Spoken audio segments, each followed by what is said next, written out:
Welcome to episode 4 in triggers and patterns, an area of depression that we have been talking about. This is all about understanding my lows, thought triggers, the inner critic at work.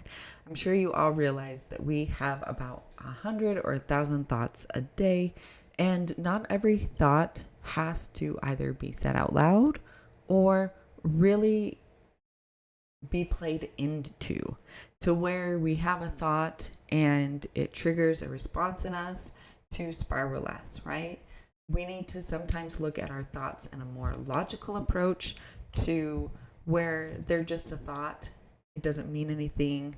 I can move that thought on to some other part of my existence, which really means just move it out of your mind, right? This is one reason why I really like meditation.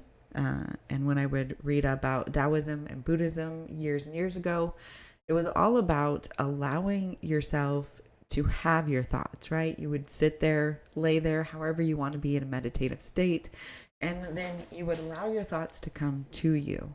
And you would even allow the emotion connected to the thought to come to you to where you would feel it, but then you would just let it go and you would move it on from you.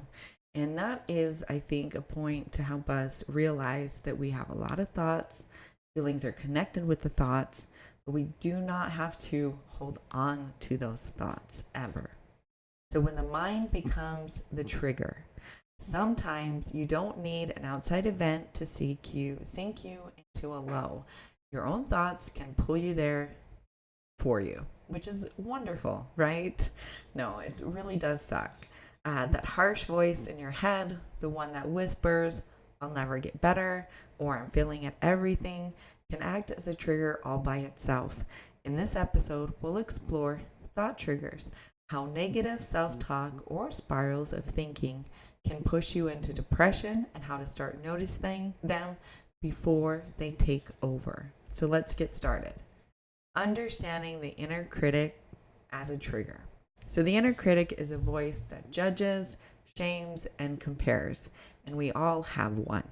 So common thought triggers are, I'm too much of a burden, nothing I do matters, and everyone else is doing better than me.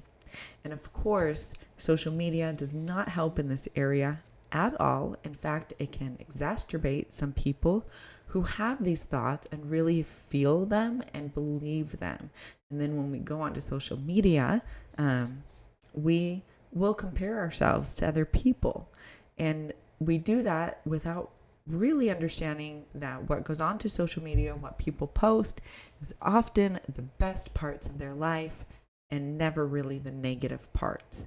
And so we need to remember that that can be a trigger for us, and to gently remind ourselves that we are who we are. Our friends and family and strangers are who they are, and we're all where we're supposed to be in life, and that these thoughts are just that. They're just thoughts. So these thoughts often echo old wounds or past conditioning. And the problem isn't having thoughts, it's believing them as truth. So here's a reframe for you. A thought is not a fact, it's just a mental event. Okay, where do we go next? Well, how thoughts spiral us. One negative thought really stays alone. It attracts others. So an example is a trigger thought. I messed up at work. And then here comes your spiral. I'm incompetent. I'll lose my job. I'll never succeed. The spiral deepens the low even when the original trigger was small. And recognizing the first thought is the key to stopping the snowball. So a gentle reminder. Catching the first thought gives me a chance to pause. Again, it's that pause that we want.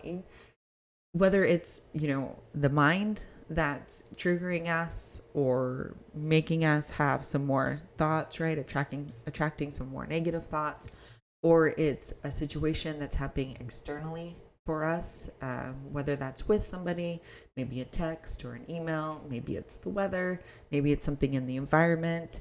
It doesn't really matter. Something happens, whether inside or outside, and it is our responsibility to pause. That's the first thing I think we can all do, is pause and then go from there with our body scans, our check-ins. This can happen within seconds, and then we can respond, or perhaps we need minutes or days in order to process what's going on. And that is okay as well. And so where do we go next from here? Well, we're going to practice catching thought triggers. So name it out loud. That's my inner critic speaking. Journal prompt.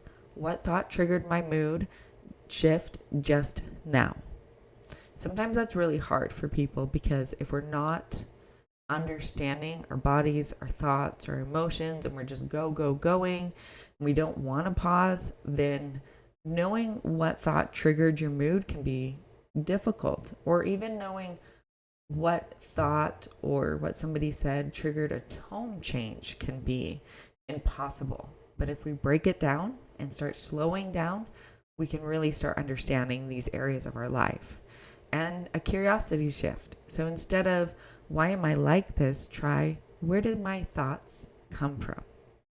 Even one moment of awareness breaks the automatic loop. Here's an anchor thought for you. I can witness my thoughts without becoming them. Once we start becoming aware and we stop this loop, maybe it's once, and then we can do it again, maybe a few days later, a few weeks. Maybe we notice that, once we did it once, it's hard and we have a few breakdowns or a few thought spirals, but then we get back to noticing again. And that's all about making small changes, because nothing happens in big changes for us. So we're at the end. Let's recap and wrap up. Taking back your mind. Thought triggers can feel sneaky, but the more you notice them, the less power they have.